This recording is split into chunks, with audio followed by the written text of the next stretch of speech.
Wonderful. I think we'll get started now. Warm welcome to everyone, all of our attendees from across the world, to the second lecture in our BREAD-IGC virtual PhD course on social protection. Today we have the privilege of hearing from Professor Oriana Bandiera and Munshi Sulaiman on social protection, and allow them to introduce themselves and teach us more in just a moment. But I want to quickly touch on two housekeeping things. The first is that uh, we've received a number of questions about certificates, and I just wanted to clarify that we will be offering certificates of completion for the course for those that attend 10 out of 12 of our lectures. These are non-credit courses, but this will be jointly signed by BREAD and IGC. The second thing is that all slides and recordings will be shared on the IGC website. The link is in the chat, and we'll send it again later in the course. But if you ever miss a class, or if you are interested in looking back, that's where you'll be able to find these. And then lastly, in just a moment, we'll ask for volunteers who would like to become live participants to make more of a classroom setting. They'll have their videos enabled and microphones off, but during the Q&A session at the end, they'll be able to ask live questions. All of the questions we ask you to put in the Q&A box, and if we could specifically ask that we keep these content related, so introductions and those things are great, but they make it really hard for us to sift through the dozens of questions, so please refrain from doing that. I think that's everything from me. So Munshi, Oriana, I'll hand it over to you guys. Great.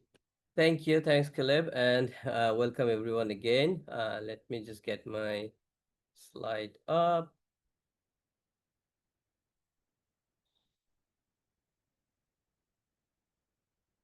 I hope you can see it.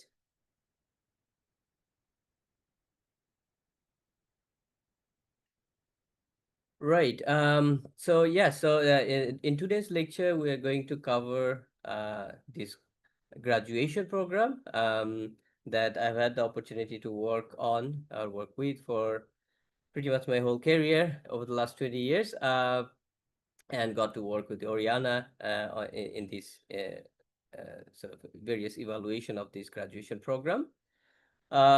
As far as our presentation or sort of discussion of the findings, I'll kind of start with a general overview of what is social protection and where this graduation program fits in, and some general description of the model, and a high-level summary of the impact evidence that we have on this so far.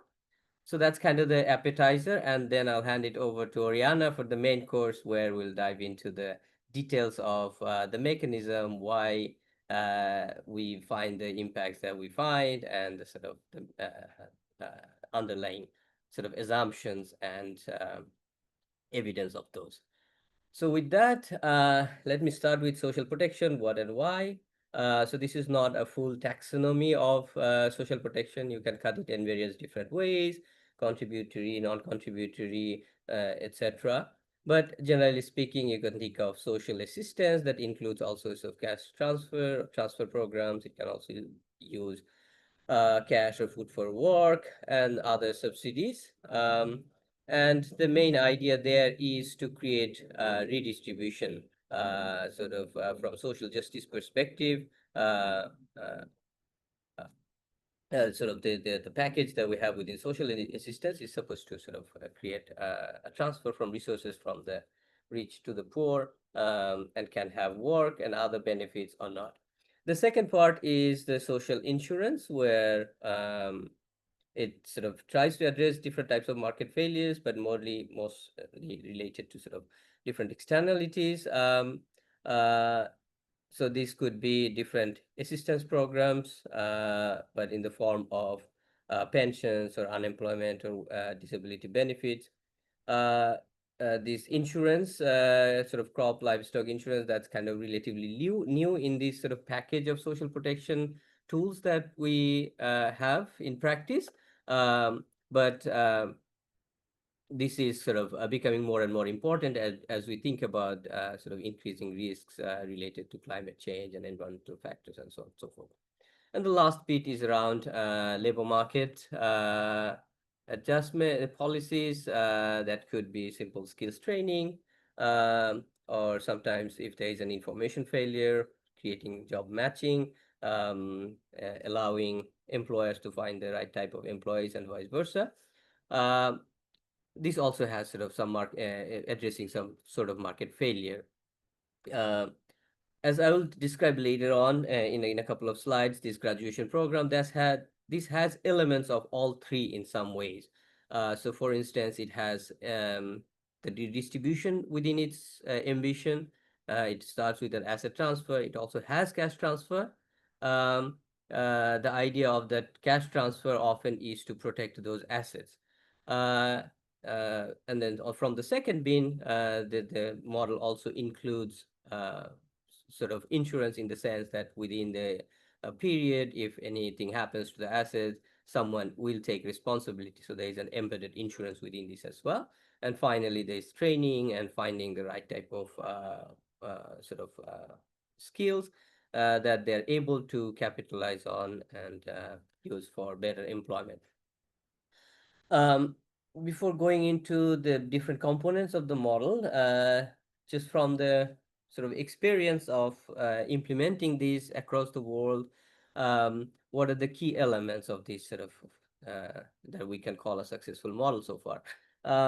So the first one is targeting, and I believe in the Social Protection Handbook, the first chapter sort of spends quite a bit of time explaining the different elements of targeting and the sort of pros and cons and why and what type of targeting to be applied. But I'll make sort of 2 or 3 sort of general points from the perspectives of the implementing agencies. The firstly is, of course, the sort of the cost of targeting vis-a-vis the cost of erroneous inclusion. So you want to reduce inclusion or exclusion error, but you also have to look at the cost of targeting and sort of make a judgment based on these two. But one key element that often sort of doesn't get highlighted as much is um, even though the targeting can be quite expensive, this helps with the acceptance of the outcome. So when BRAC implements this program, was started implementing in Bangladesh back in 2002, uh, it started with geographical targeting that uses existing data on poverty mapping, but then goes into community and social mapping of households to a detailed wealth ranking, identify the ultra poor that are defined by the community, then goes into household survey, use sort of proximate testing type of targeting. So all of this mix of targeting essentially ends up with quite a bit of costly exercise, but uh, when the intervention later on comes and some households find it, other households do not find it, get this support, there is some sort of community sort of awareness and responsiveness that why this has happened, because every community is different, and this also helps with potential backlash that can come from the community, be it from out jealousy or whatever. These are real things that happen. So that's kind of a big chunk around the implementation of a successful model. The second one is bundle of different items. So as I mentioned, it has different elements. So the whole thing being bundled together. If you think about it, this type of all of these interventions are being implemented for many, many years. So the innovation of this particular graduation model is essentially in bundling it together and then sequencing it. So with that, let me sort of describe what is the package. So there's sort of 3 or 4 pillars. There are different versions of these as well, based on different contexts. The first pillar is meeting the basic needs. So these are extremely poor households. You want them to move into a different types of livelihood, make a sort of an occupational change as well, that these changes are sometimes costly. So to be able to make that adjustments, it starts with some consumption support. Usually it is tied to the type of enterprise or assets that they get, mostly livestock. So until they're able to generate income out of these assets, this consumption support helps them to make this shift to this new livelihood. And also quite often, since these households primarily rely on their wage earning, any morbidity or illness can be extremely costly and can lead to distressed sales of their assets. So it also is seen as a sort of way of protecting their assets from distressed sales. And then primary access to primary healthcare, that's something you kind of need throughout.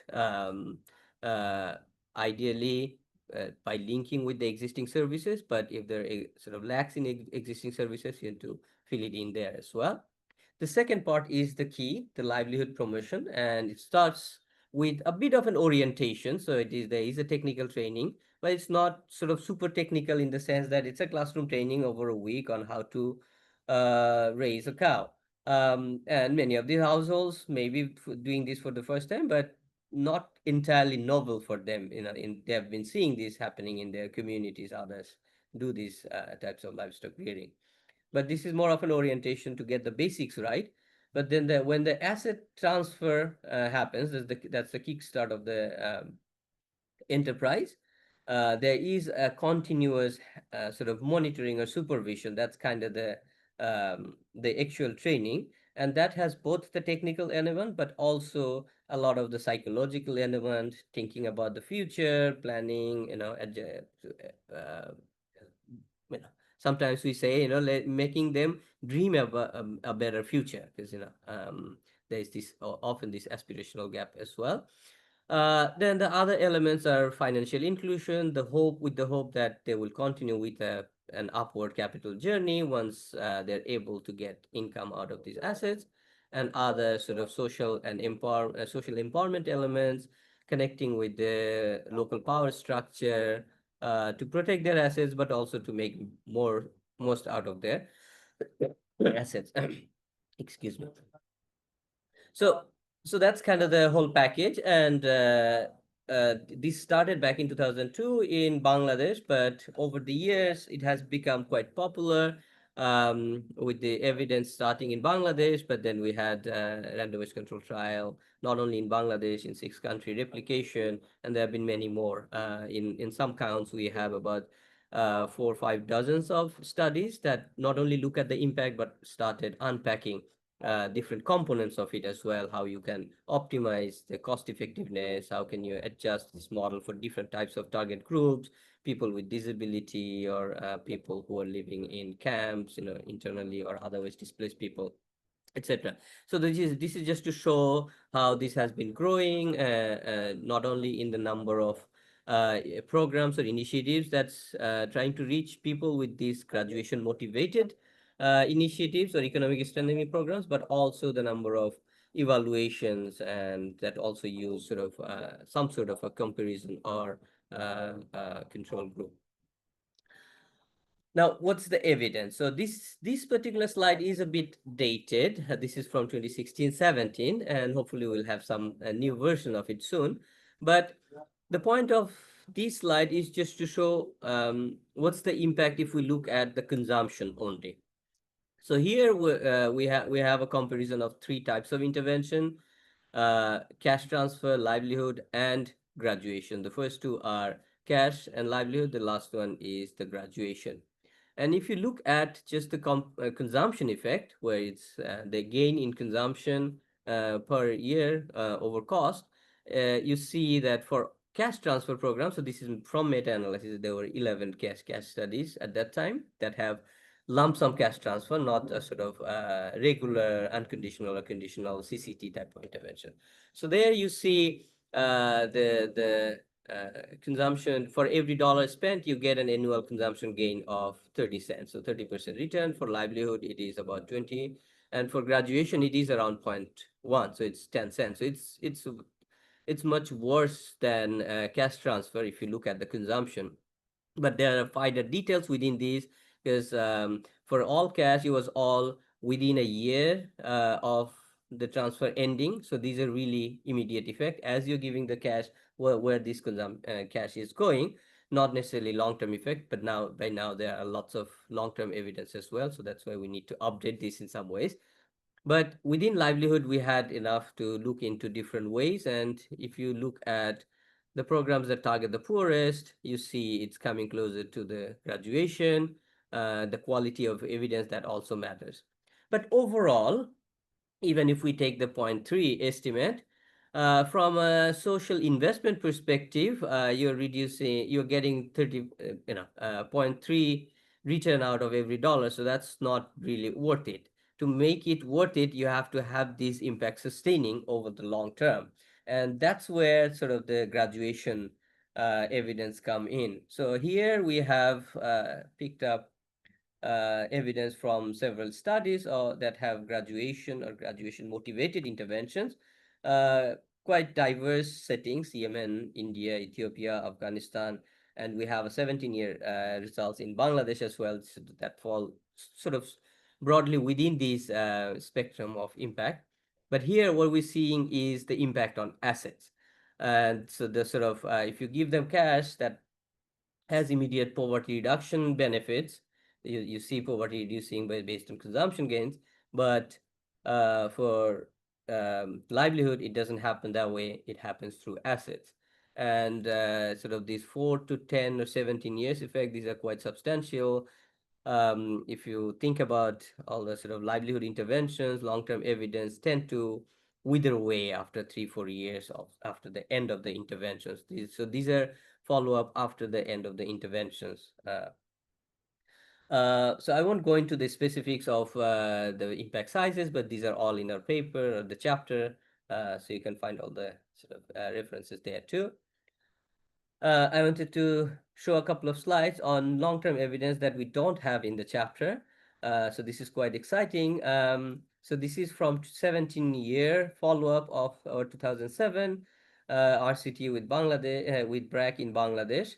And what we see here is after 17 years, the members of these participant households are living longer. So these are clear impact on survival.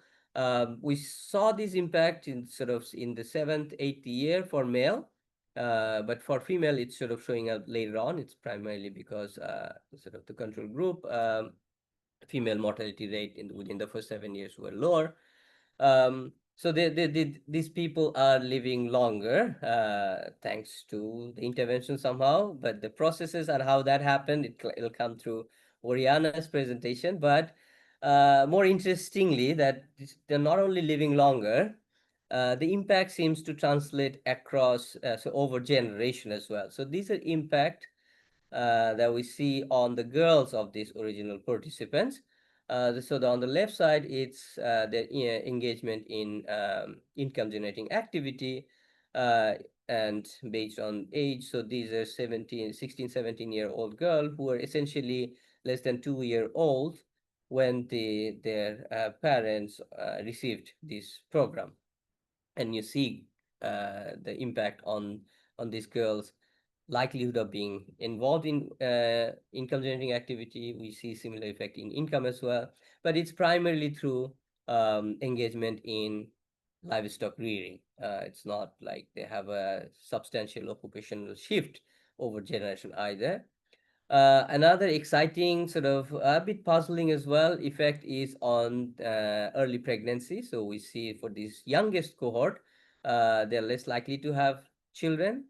Most of them are married by now, over 80%, but 35% of the control group have already given birth, have a child, but it's 26, 27% in the treatment group. So that's a substantial reduction in early pregnancy.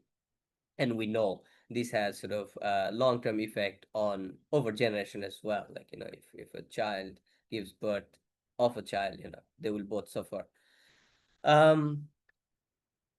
So before sort of moving over to the sort of the mechanism, just wanted to highlight that all of this change, that this asset in consumption, it's coming through a bit of a shift in their occupation, and not surprisingly, this since we give them assets, which in the form of livestock, their engagement in livestock rearing goes up within 2 years of the intervention and continues within up to 4 years.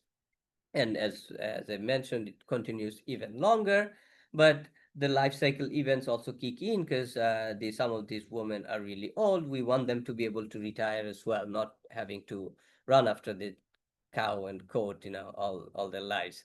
But interestingly, this doesn't necessarily come from a complete shift from away from wage labor. There is a bit of a reduction in wage labor in the form of working as housemaid in the neighborhoods that we see in the 4 years.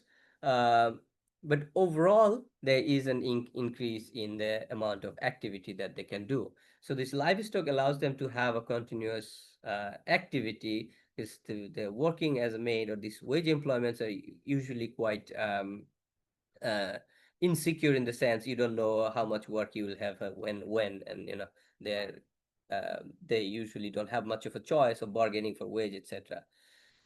But with all of these great results, a bit of a caution as well that it's not a silver bullet. This doesn't solve all the problem of poverty. This, even though it does some redistribution, we see about 1/3 falling back in 7 years or so, due to various reasons. Some due to shocks, life cycle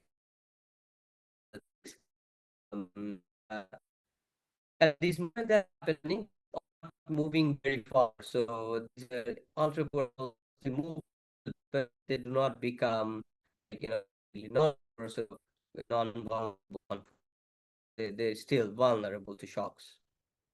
And this intergenerational impact on children is still sort of very rudimentary in the sense that it's not social capital accumulation that they are able to do salaried employment in high paid jobs, etc. So it's still sort of on the margin. So that's all I have. Now the more interesting bit of how this is happening, I'll hand it over to Oriana.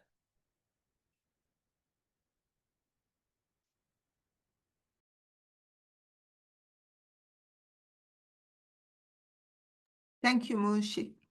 I've been trying to, you've been raising expectations. Well, I've been trying to answer the chat, which is a desperate enterprise because the questions come way quicker than you can deal with them. But I've made note and I'm going to try and answer them while I present my stuff. So let's get going with this. Okay, now what you see is pretty useless, but let me. All right. So fundamentally, what we need to establish in order to understand which programs can be successful and what type of social assistance is needed, we need to understand the cause of the problem. Because if we don't know why we need these programs, there's no hope of designing them so that they can be effective. So there are two extremely different views of why people stay poor. Here, of course, they're exaggerated. In practice, the reality is a mix of these two, but it's good to make a very clear distinction between these two views. In one view, there is an intrinsic reason for why people are poor. That is, they have different traits. They could be less productive, less talented, less motivated, anything you can think of that makes them unable to earn enough to afford a basic level of consumption, right? That is one view. The other view, at the other extreme, is that everybody is the same. But those who are born poor face different constraints to access good jobs that allow them to earn enough not to be poor. So the second, the poverty trap view, basically states that it is poverty that causes poverty. Now, you can imagine that the solution to this question, that is the answer to this question, is key for policy design. In the equal opportunity world, people who have the same productivity will reach the same standard of living. There's almost no need to give programs to these people. You only need to support the consumption of those people who are unable to support themselves. So there is a category of people who are unable to generate enough income to support their needs. Then society chooses whether they want to help them. Right? The second world, the poverty trap world, is very different because there it's wealth at birth that determines the standard of living. So there's no way out of poverty other than a big push. But in this world, anti-poverty policies actually support income generation. So in the first world, social assistance is there to support consumption. So the only argument to have social assistance is equality. We are not happy with the distribution that the market yields because there are some people who are unable to earn enough. We are poor, so we want to restore equality by social assistance programs. In the poverty trap view, the point of social assistance is to actually enable employment for those who have the ability, but not the means to support themselves. In this case, social assistance is worth both on the grounds of equality and on the grounds of efficiency. Because by enabling people to do what they can actually really do, you improve also the economic outcome of the country as a whole. If you like graphic representations of models, this is the equal opportunity world. There is a concave production function. If you plot wealth today against future wealth, and you find people who are poor and people who are not poor, the reason why some people are poor and others are not is that they are on different production functions, right? So the top not poor guy is more productive than the poor guy for whatever reason. The poverty trap world looks like this, okay? That is, there is only one production function. Everybody faces the same production function, but starting at different points will take you to different equilibria. In this case, there are two equilibria at 0 and a K double star, and there is a threshold level of wealth, which we call K star, such that if you're born with less than K star, you converge to 0. If you're born with more, you converge to K double star. But everybody has the same production function. It's just accessing the right bits depends on where you start. Now, the logic is great, but how do you go and test empirically? There were many questions in the chat asking us, like, if the bundle is so important, why don't we have it in the model? Models are stylized representation of reality that allows us to see what the key elements are driving. So we simplify a lot because we want to see one particular mechanism. But once you have to apply empirically the models and want to test them, then the situation becomes a bit complicated. So a poverty trap test consists of relating somehow poverty today to poverty at some point in the past. And that already creates the first question. What does it mean at some point in the past? How big of a gap there has to be between the two time periods? And that, of course, depends on theory, right? Then poverty, what is poverty? Is this absolute poverty, like whether we are below the international poverty line, or is it relative poverty? What is the F function? Should it be specific to the person or is it common to everybody? Okay. So there are many questions that you have to answer when it comes to test for poverty traps. Okay. And perhaps the first question that many tests surprisingly ignore is, what is the null hypothesis that you're testing? Normally, when we are testing for something, the null hypothesis is that that something does not exist. Okay? So there are other determinants of poverty. The problem when you test for poverty trap is that the two other determinants have the opposite prediction on the persistence of poverty.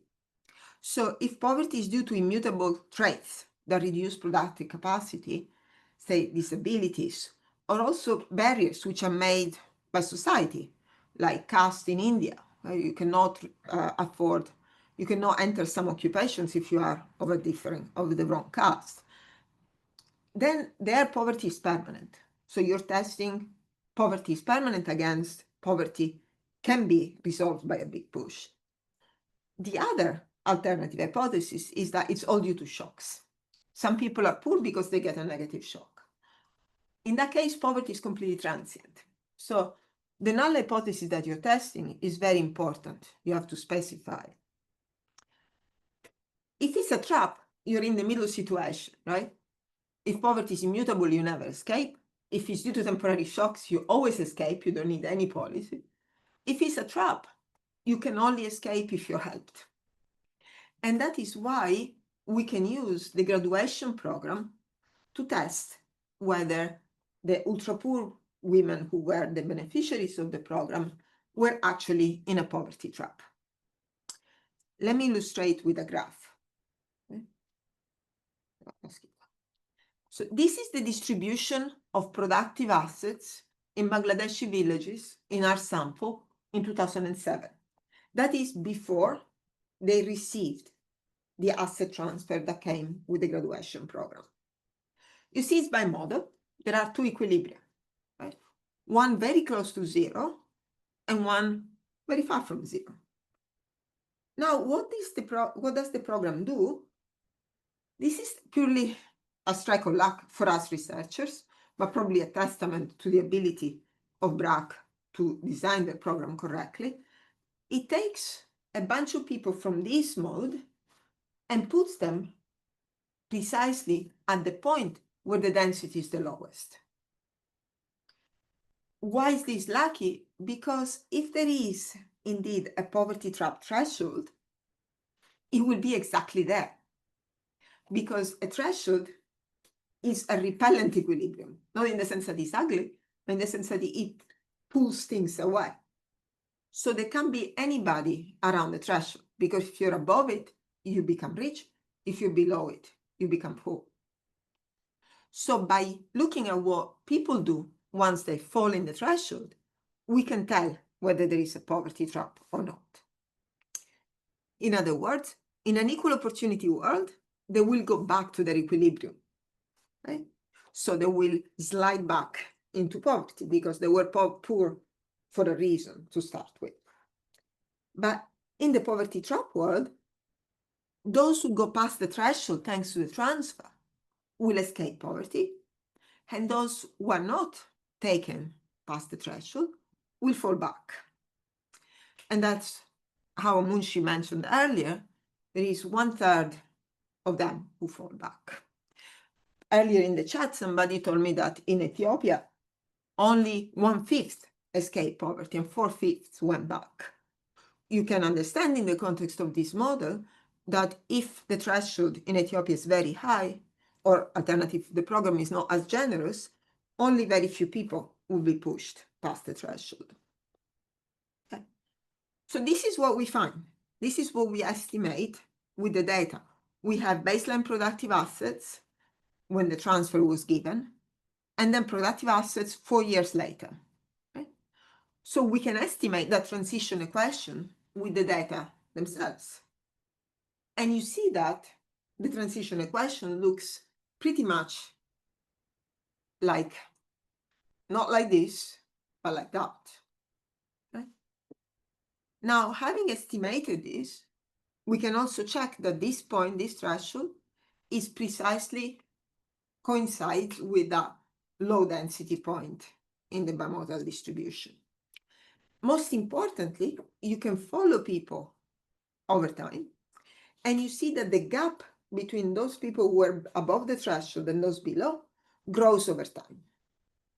You see productive assets here in pink are for those below the threshold, and in green they are for those above. Okay. Now, what are the implications of poverty traps? Well, the first is from a measurement standpoint, what should we look at when we look at the success of the program? There was a question, or maybe two, in the chat asking me, what do you mean that the program is successful? Well, if you look at consumption, like up to 2 to 4 years after, that is not a particularly good measure. Actually, Munshi showed how cash transfers could be a lot more effective in increasing consumption. But that's because consumption is only a good measure of welfare or poverty in steady state. And if you haven't reached steady state, it is a misleading indicator, especially in programs that facilitate investment, like the graduation program. Because what happens, what we see already after 2 years, is that people reduce consumption because they want to accumulate more assets that they can invest in. Okay? So when you're out of steady state, you can't just look at consumption as a measure of effectiveness. And the second implication is that poverty traps effectively deprive the economy from the talent of people who are not able to do the job that they can do best. So social assistance should be seen as an investment in people, which kind of changes the way you interpret the cost of social assistance. Because if it's just a consumption support, it's a flow of cost that never provides anything. But if it's an investment, then that is the price to pay to have returns in the future. Now, what does that mean for the economy as a whole? Well, the UPG programs are good for the people that they target. Mechanically, the poverty rates in the countries will fall because poverty rates are the number of poor people. So if X people escape the poverty trap, the poverty rate has fallen. But that's really unlikely to transform the whole economy. But something that will is the general equilibrium effect of the program on other people in the communities. Now, to see that, consider that for poor people, casual labor is the only option. Land and capital are concentrated in the hands of very few people in the villages. So these guys are effectively monopsonists in their village. So wages are pushed down to subsistence, and workers bear all the shocks, all the negative shocks, and never benefit from the positive ones. So they're unable to save in skills or assets. What the graduation program does is that it gives them an outside option. So that means that they don't have to accept the wages that the landowner offers, and the landowners facing a big drop in the labor supply will have to raise the wage. What we do here is that we plot the log of the casual labor wage in the village against the share of land owned by the top 10% of households. Okay? And you see that where the share of land is higher, that is where the land is more concentrated, where there is stronger monopsony power, the wage is lower. That's what you expect from your Economics 101 course. But now, if you look after the treatment, that's how that relationship looks like. Okay? It goes completely flat, and it raises the wage everywhere. So in treatment villages, after the treatment, the wage, not just for the ultra poor, just the market wage, is higher, and it's the highest where there is more land concentration. In control villages, it's always good to have a control to make sure that this is not something that happens just because of whatever spurious thing happens over time. In control villages, a baseline, and 4 years later, there is no change in that relationship. The wage is still lower where the landowners have more power. This is a new paper that we have, which will be in the list of reference, where we look at how the program interacts with weather shocks. Let me explain you a bit what these things are on these variables on the left-hand side here. Basically, what we do is that we match the villages where the graduation program acts. We match them with satellite data that give us the extent of floods and droughts. And then we predict for each period of 10 days, which is called a decade, we predict which amount of flood and droughts people can expect given the history of that village. Okay?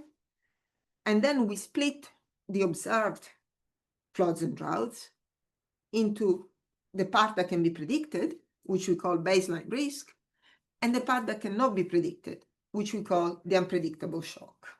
Okay? Now you see that in villages where the share of land owned by the top 10% landowners is higher, the effect of the unpredictable shocks on this is asset holdings is negative.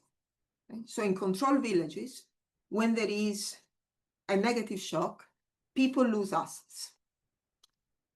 In treatment villages, when there is a negative shock, people do not lose the assets. Okay? So, sorry, I'm sorry, this is the wage. Otherwise, it makes no sense. This is the wage, okay? It's the wage that I was showing before, the wage for casual labor.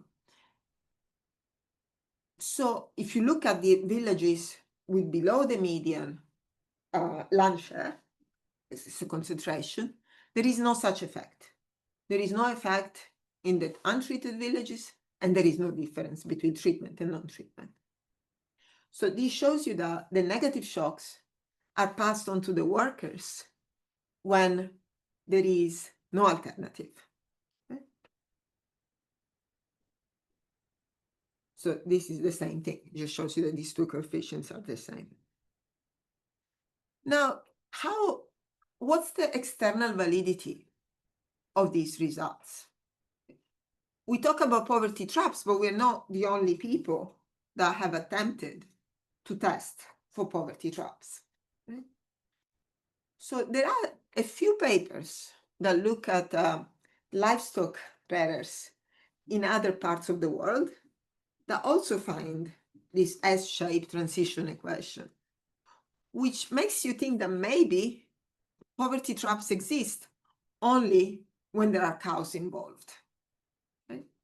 So maybe poverty traps is just a matter of livestock and it doesn't apply to anything else. So there are two possible explanations. One is that poverty traps exist only in poor rural villages where livestock is the main economic activity. The other explanation is that poverty traps exist everywhere, but can only be detected in poor rural villages. So why would that be the case? What makes detection easier? Well, let's take back the equation that we had at the beginning. Right? In order to identify a poverty trap, you need to observe variation among people who have the same transition equation, because that's the only way you can estimate the transition equation. If everybody had a different transition equation, it'd be hopeless to estimate it, right? So why is it more likely in poor rural villages that people have the same transition equation? Because there are only two jobs. You can only be a casual laborer, especially for women. For men, there are a bit more. But you can only be here a casual laborer, or you can rear livestock. So everybody really faces the same choice, and hence the same transition equation, because that's largely determined by technology, the technology of cow rearing, and the indivisibility of cows. Right? You can produce something with one cow, you can produce more with two cows, but 1.5 cows doesn't give you much. So then the productive occupation only requires one type of assets, cows. So you know which P to use. When we drew our transition equation, we just put all productive assets together, but the vast majority of those productive assets, the biggest one, the value, is the cow. Right? Perhaps the most important thing is that switching occupation takes very little time. So BRAC pays a stipend for 1 or 2 years, handholds for 2 years. That's what they think, that's how long it takes for somebody to move from casual labor into livestock rearing. So we observe people at the right interval. We observe them before when they're in the trap, and then we observe their response, and we see them getting out of the trap. In other words, think of a domestic maid who's 37 years old, that's the average age at treatment, who gets a cow. This woman can shift from being a maid to being a livestock rearer within 2 years. Now, think of the same woman doing the same job, domestic maid, in your capital city. You come from all over the world, or think even more difficult of the same woman being a domestic maid in London. Okay? What is the chance that she can get to the top job in the capital city? It's almost none. If you give her a cow in the capital city, there's nothing she can do with it. If you give her the cash equivalent of a cow, of course her life will improve, but she will not be able to go back in time and acquire the skills to get one of the top jobs. Okay? So the key issue is that in complex economies, there are thousands of occupations, each requiring different skills and assets. And the skills are built over decades. So you cannot really bring people back in time. Time travel, there's a time travel constraint which binds. Okay? You cannot go back in time. And importantly, because the skill investment starts very early on, the intervention window where you can take people out of the trap is very short. And it's likely to close, some people say, before the kid is 3. If you want to be optimistic, you could say before primary school. So we don't have the data really to test for poverty traps more in general. It could be that they don't exist in more complex economies, but chances are that we don't have the data to detect them. Okay? And that's what we learn from the graduation program, which brings us to the conclusion that, at least to be cautious, at least in poor economies, which are the key interest for us development economies, there are poverty traps. And hence we have to think of social assistance as an investment. Then we can say that there are good reasons to think that also in more complex economies there are poverty traps, but we cannot detect them. And with that, I think I stop talking and I give the floor to you.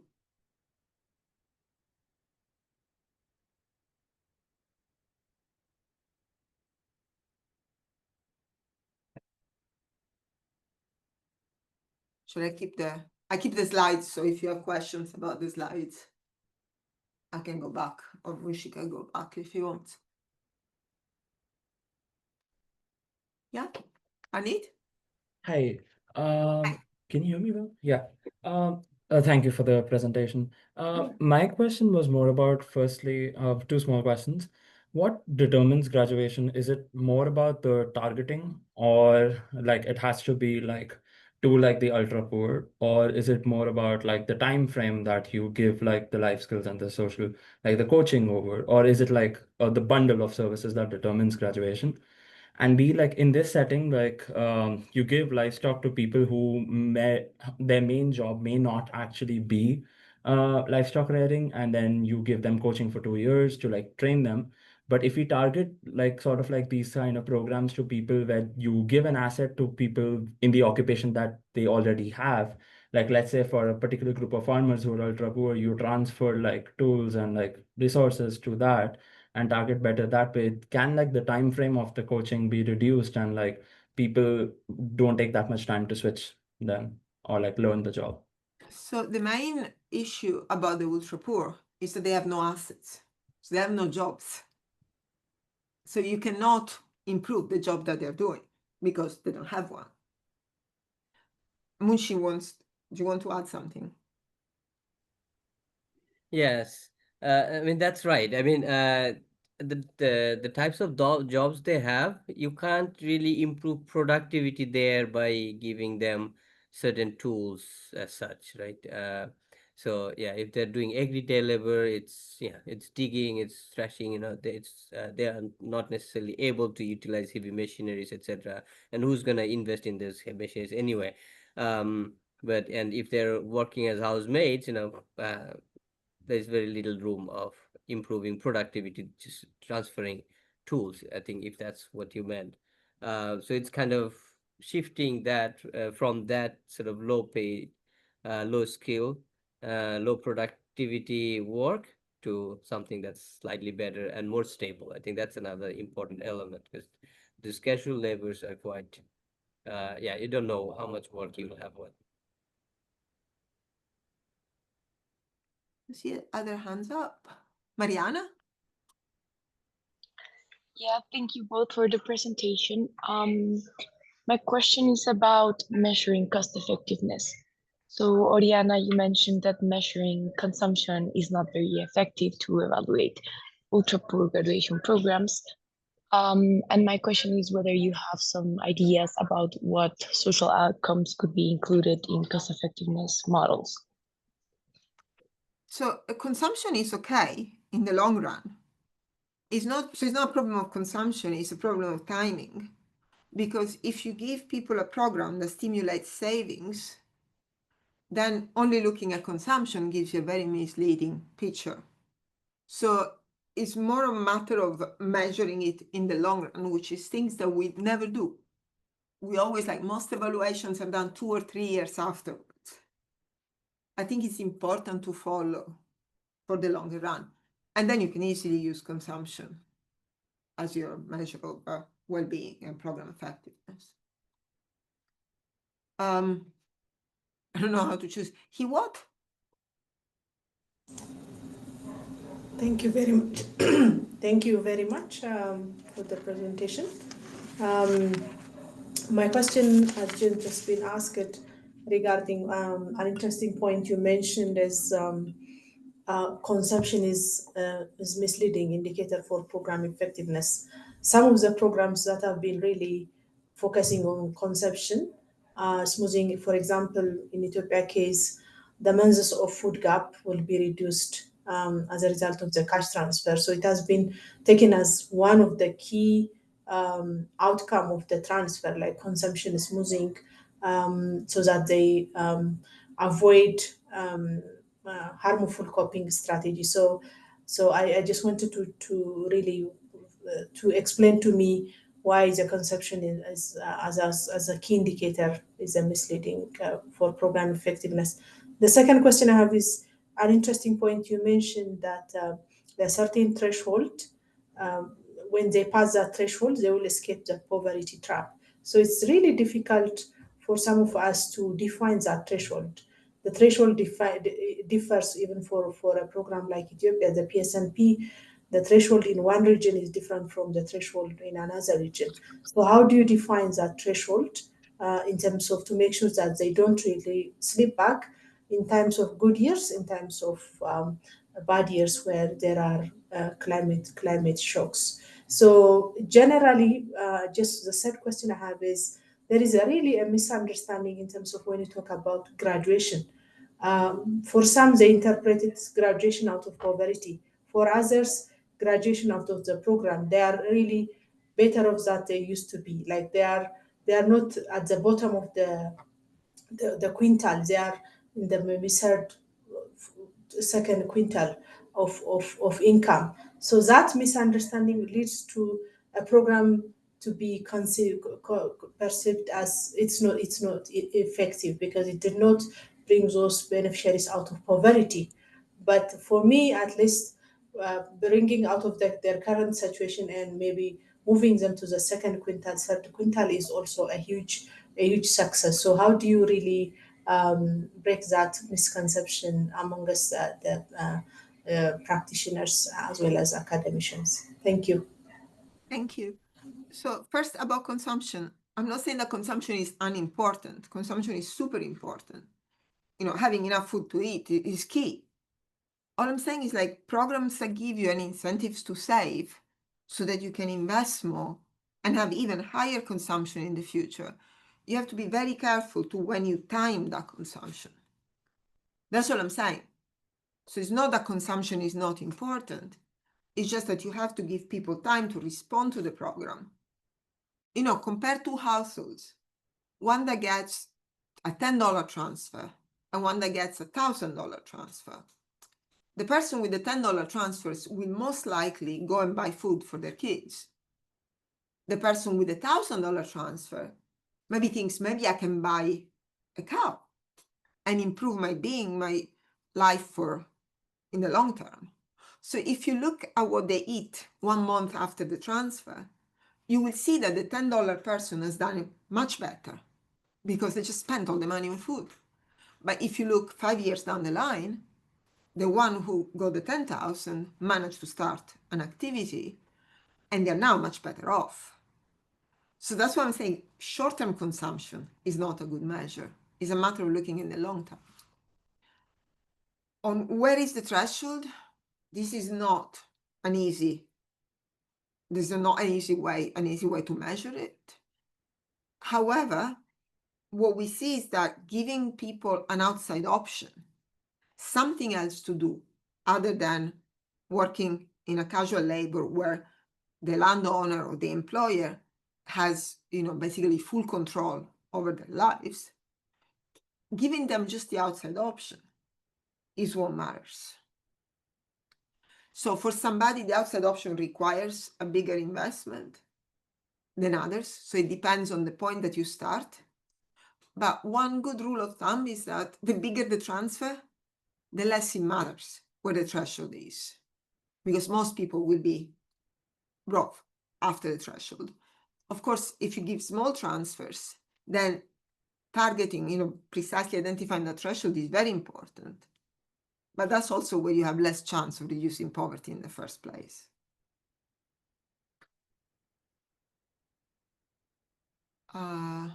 Sylvia?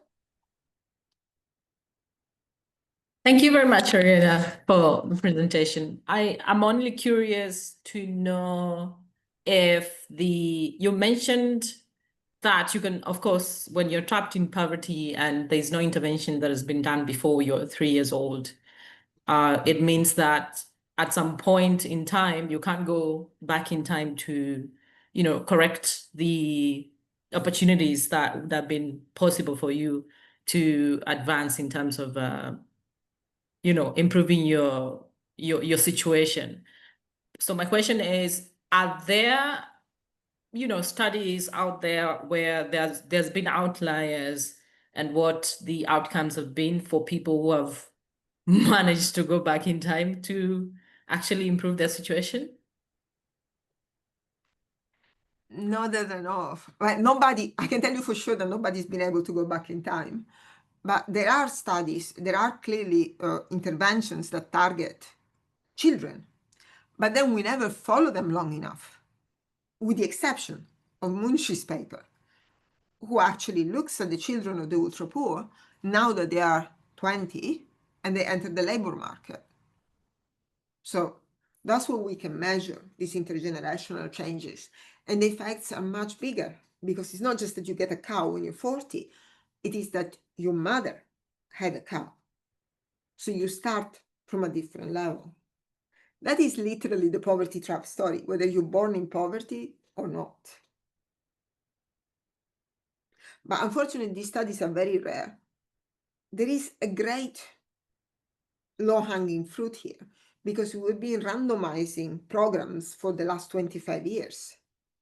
So why don't we go back to all those interventions that were done 20 years ago and start collecting data now and see what effects they had? So in that sense, you can go back in time. AJ? Thank you very much indeed. Thank you very much indeed. I hope I can be heard clearly. Thank you very much. Two corroborating questions to the previous ones, one in consumption, one in the low-hanging fruit, actually. And let me start with the latter one. In terms of the low-hanging fruit, that came to me as a very interesting idea. I was interested in your view regarding this last slide, actually, regarding whether your view on the feasibility of poverty trap research in complex economies is definitive. Is your view definitive in terms of its feasibility in the complex economies? If not, are there any prevalent research directions in mind for them? Dare I suggest the low-hanging fruits makes total sense to me in that regard. The second question would pertain to consumption, and specifically when you said the consumption measurements tend to reflect a decrease with a view to saving preferences. I was wondering if graduation success aligns with particular consumption choices in cases in which you had irrelevant records available for it. And so definitely, I think there are too many poor in the world for poverty traps not to exist. Like, there's no way, that's my opinion, that I think the number of people living in poverty doesn't justify, and also the variation across countries, because these traits that prevent you from earning enough to support a living are the same everywhere. So why is there so much variation in poverty? It's just too weird to be explained by immutable traits. So I think poverty traps exist. I think we can't travel back in time, but we can look at the effect of programs that have been implemented 20 years ago. So in that sense, it doesn't matter how complex the economy is, because if we go far back enough, then you don't have to look at all those choices. You can just compare people that, thanks to a program, were pushed out of poverty when they were 1 year old, and those who weren't, and compare the labor market outcomes today. So that is the low-hanging fruit and the way of testing for poverty traps in a complex world. In terms of consumption, yes, they change the stuff they eat. So those who escape the trap consume more protein, they consume better grains, they have more nutrients. So it's not just a matter of consuming more, it's also better quality, if that was your question. My question in particular was if there is something, an ex-ante change in consumption that aligns with graduation outcomes. There is after like 4 years already, but especially after 5 and 11, sorry, 11 and later, there is a massive increase in consumption among those who escape the trap. So this negative effect is only after 2 years. It's only at the beginning when they start saving. Then once they buy the assets, they buy more assets, the consumption is way higher. That would have been my question indeed. Thank you very much. Okay, there's more questions. Saima? Hi. I apologize for mispronouncing names. I'm doing... No, it's perfect. Thank you so much for the wonderful presentation from both of you, and it's eye-opening. I have one question is about the that you say that intervention window likely to close before primary school, and what do you mean by that, and can you explain a little bit more about it? And I have an the second question is about the jobs, since as my understanding that in the village there is no job, and how do they build assets and after the UPG, and what kind of skill set do you give proper skill sets, I mean provide training so that their skill sets can be better off, like, and what kind of those is like farming or stitching for the women, farming for both men and women? So what kind of training do you provide, and how do you how do you support them? And so these are my question that I didn't understand. Thank you so much. I let Munshi answer the second question, and then I answer the first, if that's okay, Munshi. Yeah, absolutely. Right. So the support has many names. It's sort of, we say, coaching, supervision, handholding, etc. In terms of types of occupation, it's primarily livestock, but there is also some small trades. But this is self-employment. It's a business of sort, micro enterprise. There have been attempts to do sort of collective businesses where you pool resources from 10, 20 of these participants, create some sort of a wage employment, but didn't go very well. I mean, for a few cases that I am aware of. Now, in terms of skills training, or sort of what do they get out of this whole hand holding, these are really sort of small things that are customized to the specific needs of the people. So sometimes it's as basic as, if my cow is sick, I don't know what to do about it. Who do I talk to? Sometimes they have used the terms like having someone to be able to talk to get ideas. So there is that network element. Other times it can be technical, like you are feeding your cow these, the Napier grass, but if you use this grass, if you cut it, but don't feed it immediately, because that will be harmful and it'll create bloating. You need to let it sort of cool off for an hour before you feed it. So there are technical elements like that within the enterprise, but quite often sort of hard to pin down exactly what it is. And for someone, and this is one of the reasons why it is very difficult for any agency just to pick it up, I mean, the government agencies, because you can't just customize things that at scale just like that.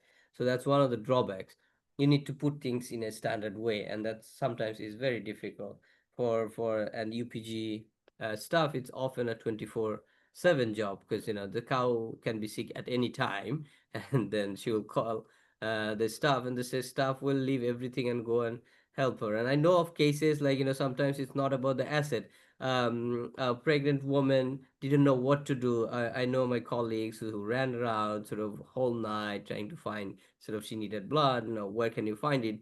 They don't know where to get these things sorted. This is a case from Pakistan. And basically the colleague worked all overnight and sort of saved 2 lives. So that's kind of not a job description you can create, like these things are needed. It's like you care for a person. Thank you. So my answer about the primary school, what I meant was that in a complex economy where you need to start studying at the age of 5 and continue studying, do an MBA to get to the top jobs, if I give an intervention which allows you to change occupations when you are 40, there's not much you can do. Of course, if I give you more money than you currently have, you can improve, you can buy, maybe you can rent a better house, you can buy better clothes for your children, but you cannot really change your life, because your life course was set when you were 5 and started school. So that is the difference. A maid in a rural village in Bangladesh can become a livestock owner, like the richer women.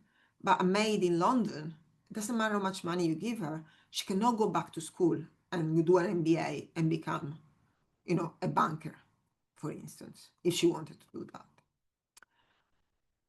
There are lots of questions in the Q&A. So I know that Random Luck chose 20 people, but maybe I just go across the Q&A because we still have 15 minutes. So I hope that that's fine with the organizers. Yeah, I think that's a good idea. Okay, good.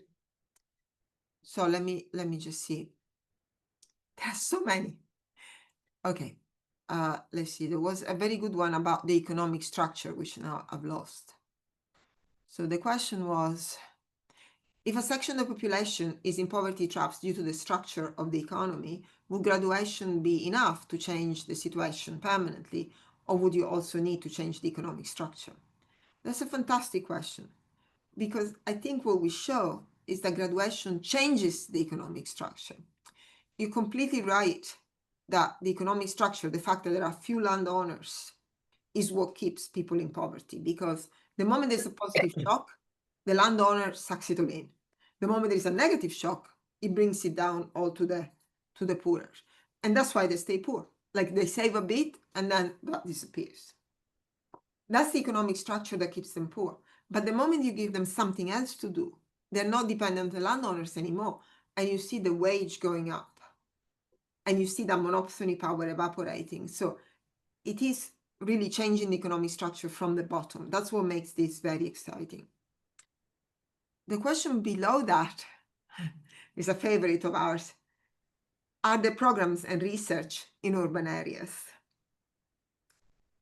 So my very short answer, and then I'll pass it on to Munshi, is that the urban areas is already complex enough that it's really difficult to design and evaluate a program.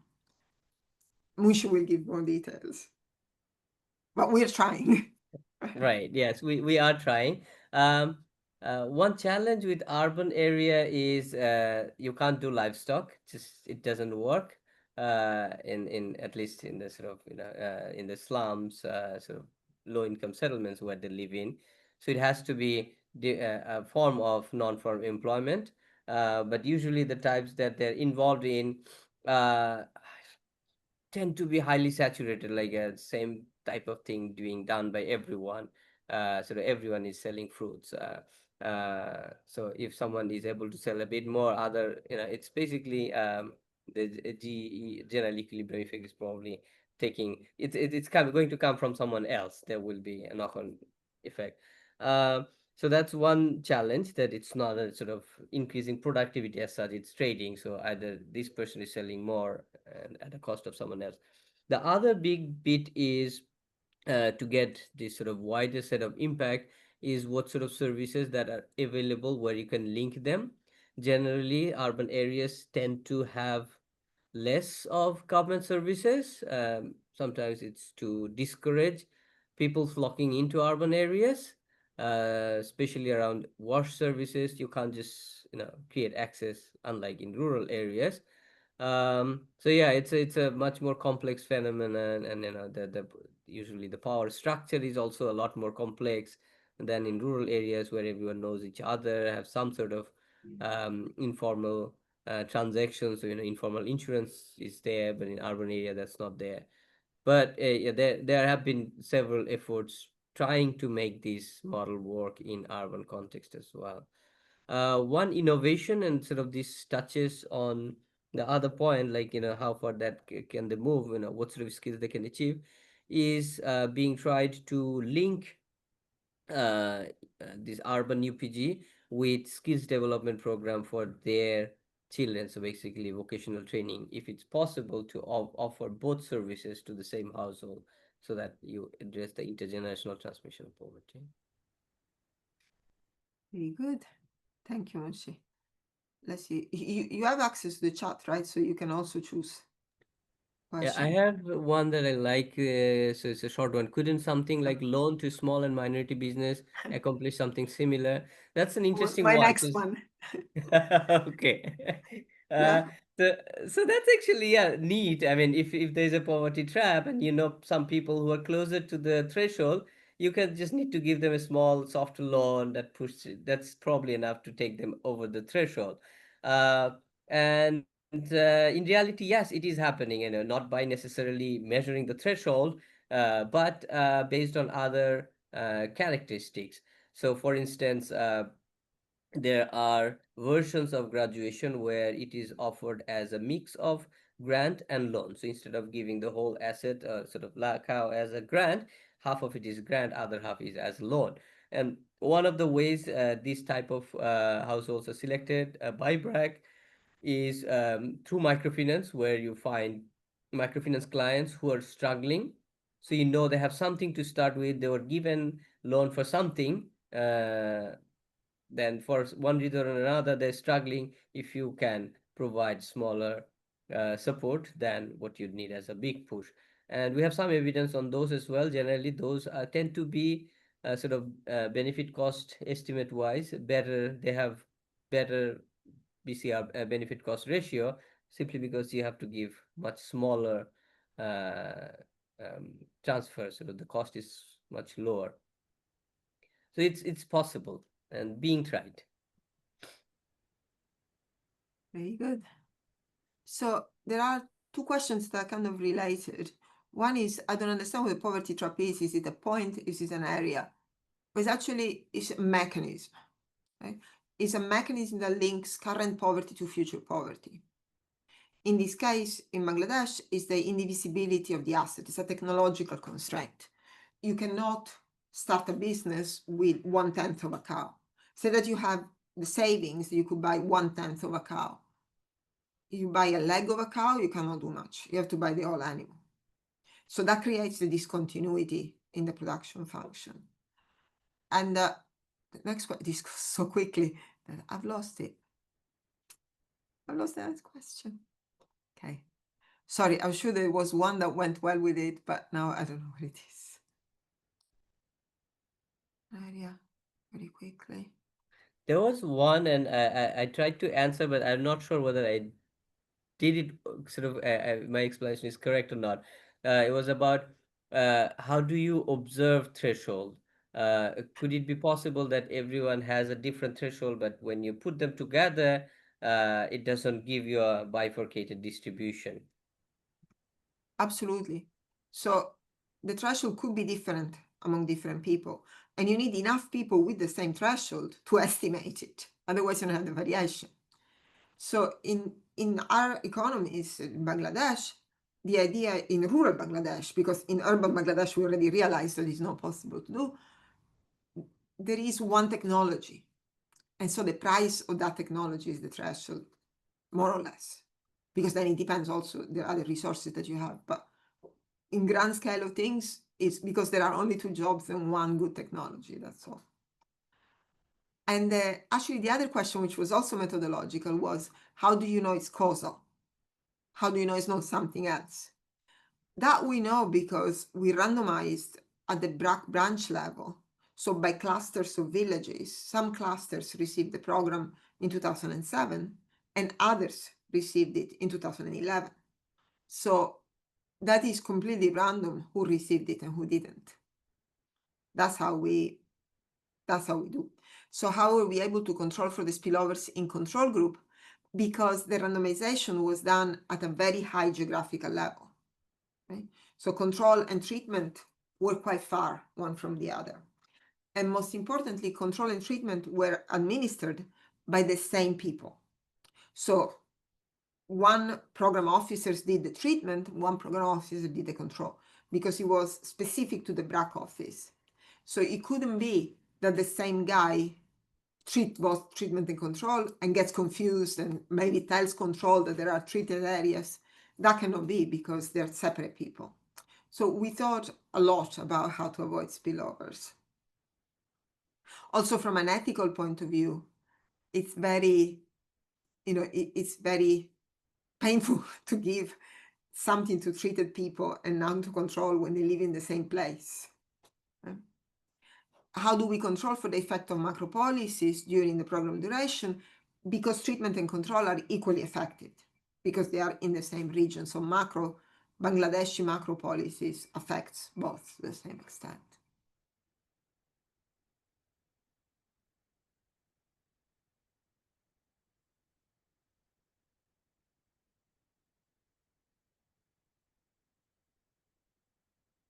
Let's see what else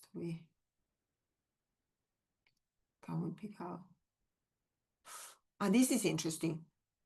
Business loans, some studies suggest that they lead into debt traps for the poor. Is that true? Munshi, do you know? You know the answer to this? I know theoretically it could be. Yeah. Well, I mean, yeah, that's, I guess, one limitation of our studies, in the sense that we look at the average effects, and average effects look good, but everything hides under the average that, it's good enough for enough people, or sort of big enough for some people, that it's hiding sort of negative effect on some, but we still get positive results. But with microfinance evidence, I mean, like this paper by Avijit Banerjee and others, like this, gung ho gung ho, they call it gung ho entrepreneurs, yes. So yeah, so you tend to see positive effect only for them, not for the rest. Now there are people you can find, like descriptively, people who have taken loan and sort of are really basically trapped in loan. They're not able to sort of get out of it. But it's hard to say whether this is the sort of because of the credit, what would have happened if there was none, because quite often it's due to health shocks. So if there was no loan opportunity from any institutional setup, they would probably take loan from some other informal mechanism. Because we know a good chunk of the microfinance go into consumption smoothing. It's not just employment and productive use per se. But yeah, I wouldn't rule that out. And there is a whole set of efforts around client protection in microfinance. I think we need to look at those more and more seriously. I'll add to that, not everybody can run a big firm, because who would they hire? So whenever we do these programs to improve micro enterprises, there is great disappointment when only a few firms grow. But actually, that is what is expected. Not everybody wants to run a firm, and a firm, to be big, needs to hire people. So if everybody were to run a big firm, where would the workers come from? That was just an addition. And then there is a question here from, I think, the 20 chosen, which is very important, which is that, do you find that the program is self-sustainable, or do you need continuous support to make the program, to prevent them from falling back in poverty? That is the whole core effectiveness of the program, that all it takes is that one transfer. The support only lasts 1 or 2 years, depending on the precise program, but there is no more continuous support after 2 years. So it's self-sustainable.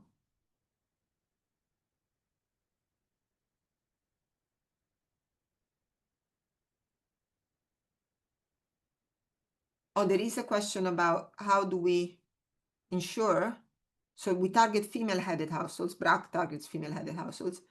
How do we ensure that men support and do not resist the women empowerment?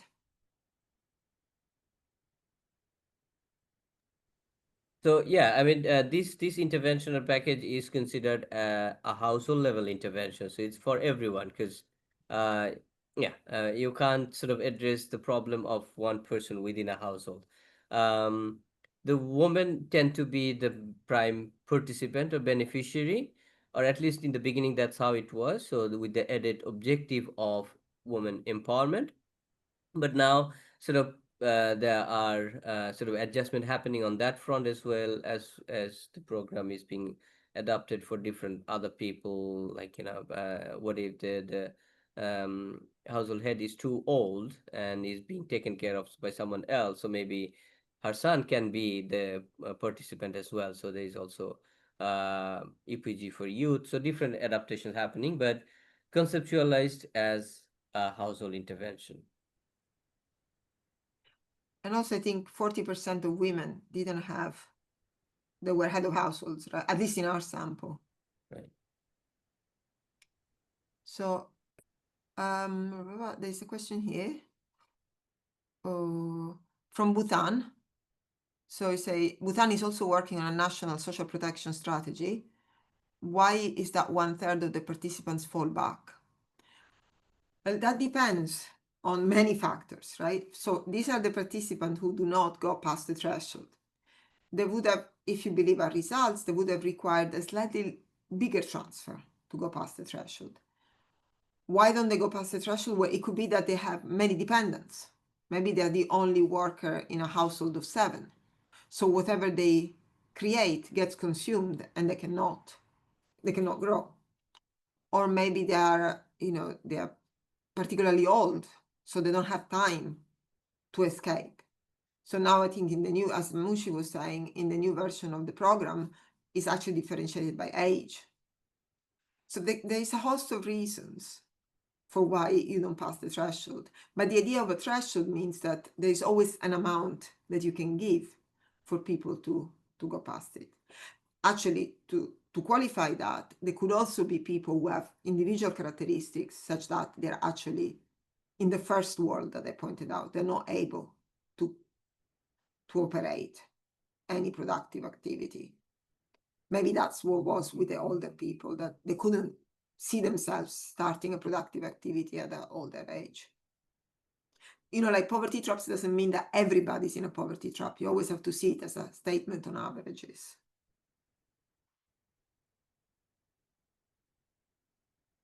But I'm sure that if Bhutan is interested in implementing this, I'm sure that BRAC can advise. In India, they're taking it as a part of the National Social Protection Strategy, all of India.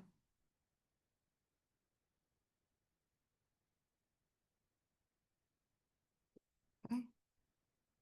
I think we're running out of time. It's beautiful. Participation is great. Actually, there was a question, can you post on LinkedIn quoting us? I think we can be quoted. What do you say, Munshi? Yes. Oh, Munshi.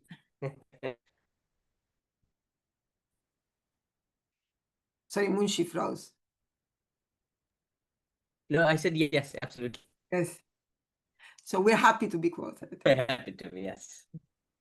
Thank you, everybody, for taking part in this. I hope you enjoyed it. I certainly did. Bye. Thanks, everyone. We'll see you next week for our lecture on caste transfers. As always, the IGC website has this lecture's recording, and slides will be uploaded later, and we'll also have the reading list for next week if you're interested. Thanks so much, both to our professors here for your time.